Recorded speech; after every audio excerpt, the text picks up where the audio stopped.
সিএসআইটির পক্ষ থেকে সবাইকে স্বাগত জানাচ্ছি। এই লেকচারে আমরা দেখাবো কিভাবে আপনি বুলেট পয়েন্টস অ্যাড করবেন। বুলেট পয়েন্টস অ্যাড করে আপনি আপনার ডকুমেন্টকে সুন্দর একটা রূপ দিতে পারেন।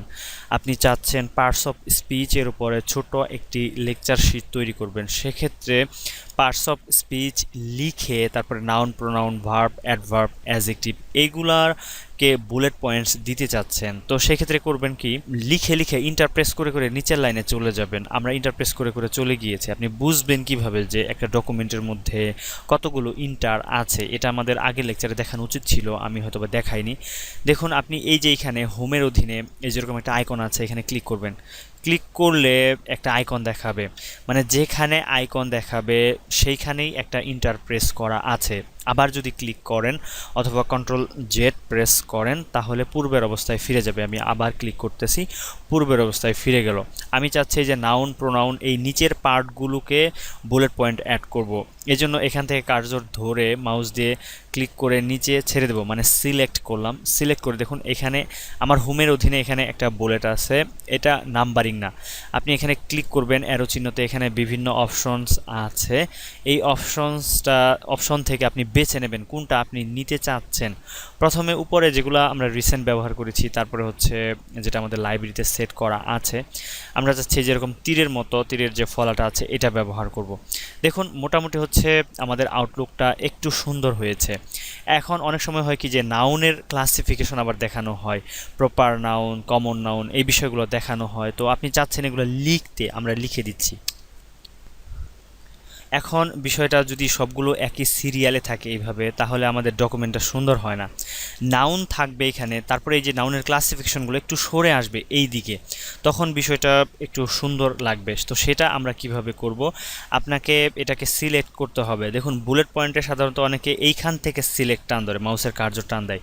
এইখান থেকে আপনি মাউসের কার্সর টান দেবেন না, বরঞ্চ যেখানে লেখা আছে আপনার এইখান থেকে মাউসের কার্সরটা ধরবেন, এক্ষেত্রে আপনার সুবিধা হবে। আর যদি এখান থেকে মাউসের কার্সর ধরেন তো সেই ক্ষেত্রে আপনার অসুবিধা হবে। তো আমরা চাচ্ছি প্রপার নাউন, কালেকটিভ নাউন এবং কমন নাউন এই তিনটাকে হচ্ছে আমরা সিলেক্ট করে একটু দূরে নিয়ে যাব। তো আমরা এখানে কার্সরটা রাখতেছি, রেখে দেখুন এখানে এটাকে সিলেক্ট করলাম। সিলেক্ট করে আপনি যদি ট্যাব প্রেস করেন কিবোর্ড থেকে তবুও হবে। দেখুন আমরা ট্যাব প্রেস করলাম, এটা সরে গেল। এখন বোঝা যাচ্ছে যে নাউনের অধীনে proper noun, common noun, collective noun এগুলো ক্লাসিফিকেশন আছে।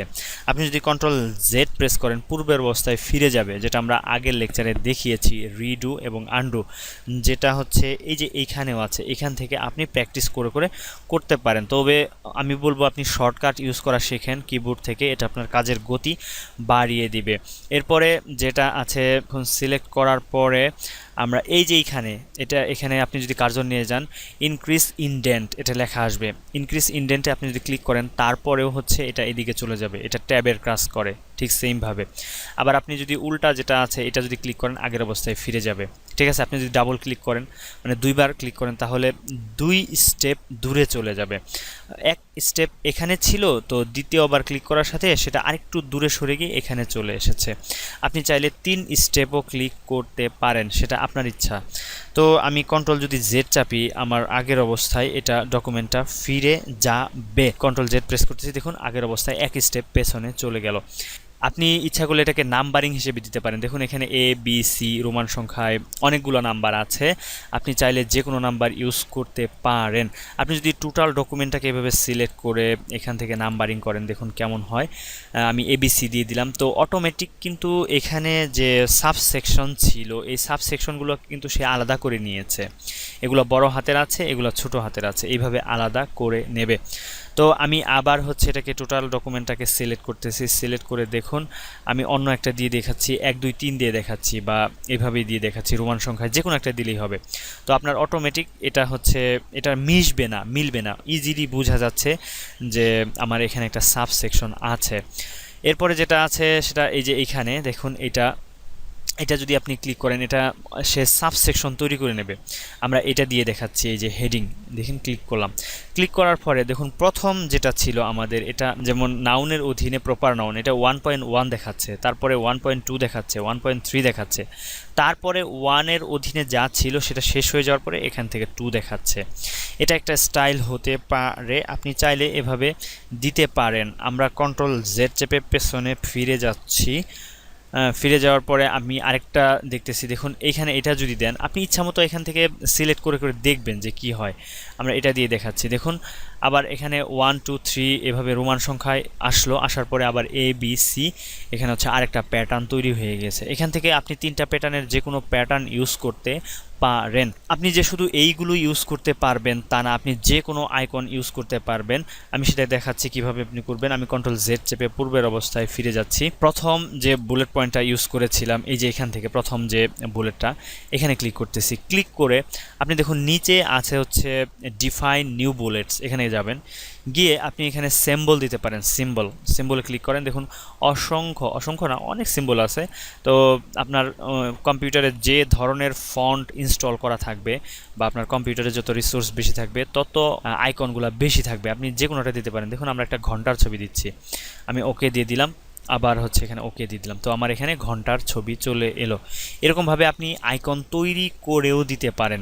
সেক্ষেত্রে দেখুন আমি যাচ্ছি, গিয়ে আবার ডিফাইন নিউ বুলেটসে যাচ্ছি, আপনি পিকচার আকারে দিতে পারেন। পিকচারে ক্লিক করতেছি, 2013-এ কাজ করতেছি। আপনি ইন্টারনেট থেকে সরাসরি ছবি দিয়ে দিতে পারেন। যেহেতু অনেকের ইন্টারনেট নেই, কাজে আমি ইন্টারনেট থেকে দেখাচ্ছি না, আপনি প্র্যাকটিস করে দেখবেন। আমি আমার কম্পিউটার থেকে ব্রাউজ করে দেব, এখানে ব্রাউজে ক্লিক করলাম। এখন আপনার ছবিটা কোথায় আছে এই যে এখান থেকে আপনাকে দেখায় দিতে হবে। আমরা ছবিটাকে ডেস্কটপের মধ্যেই রেখেছি। দেখুন এই যে আমাদের যে লোগোটা আছে এটা আমরা ইউজ করব, এটা একটা ছোট্ট একটা লোগো। আমরা এখানে একটা ক্লিক করে ইনসার্ট দিতে পারি অথবা ডাবল ক্লিক করতে পারি। যখন আপনি একটা ক্লিক করলেন দেখেন শ্যাডো পড়লো ছবির উপরে, এবার ইনসার্ট দিয়ে দিলাম। এখন এটা আমার ইনসার্ট হয়ে গিয়েছে, এখন ওকে দিয়ে দিলাম। তো দেখুন এই যে আমার ছবিটা এখানে বুলেট পয়েন্ট হিসেবে কাজ করতেছে। আপনি যখন যে ছবিটা ইউজ করবেন আপনি দেখবেন ছবিটা ছোট কিনা। ছবিটা যদি একটু বড় হয় তাহলে আপনার ফাইলটা দেখতে সুন্দর হবে না। এই ছিল মোটামুটি বুলেট পয়েন্টসের ব্যবহার, আশা করি আপনি ব্যবহার করতে পারেন। এখন যদি আপনি অ্যালাইনমেন্ট দেন, দেখুন টোটাল অ্যালাইনমেন্ট বা হচ্ছে লেফট রাইট বা জাস্টিফাই, যেভাবে খুশি আপনি দিয়ে এদিক সেদিক দিতে পারেন। আবার আপনি টোটাল এই যে বুলেট পয়েন্ট সহ আপনি ট্যাব প্রেস করে করে বা এই যে ইনক্রিজ ইনডেন্ট প্রেস করে করে এক স্টেপ করে আপনি সরাই নিতে পারেন, ডানে বামে নিতে পারেন, এটা আপনার ইচ্ছা। তো আশা করি বুলেট পয়েন্টস আপনি ব্যবহার করতে পারবেন বা যে কোনো সিম্বল ইউজ করতে পারবেন। যদি আপনার কোনো সমস্যা হয় অবশ্যই আমাদেরকে প্রশ্ন করতে ভুলবেন না। আমাদের ফেসবুক গ্রুপ আছে, ভিডিও নিচে লিঙ্ক দেওয়া থাকবে, অথবা আপনি কমিউনিটি সলিউশন লিখে ফেসবুকে সার্চ দিবেন, আমাদের গ্রুপটা পেয়ে যাবেন।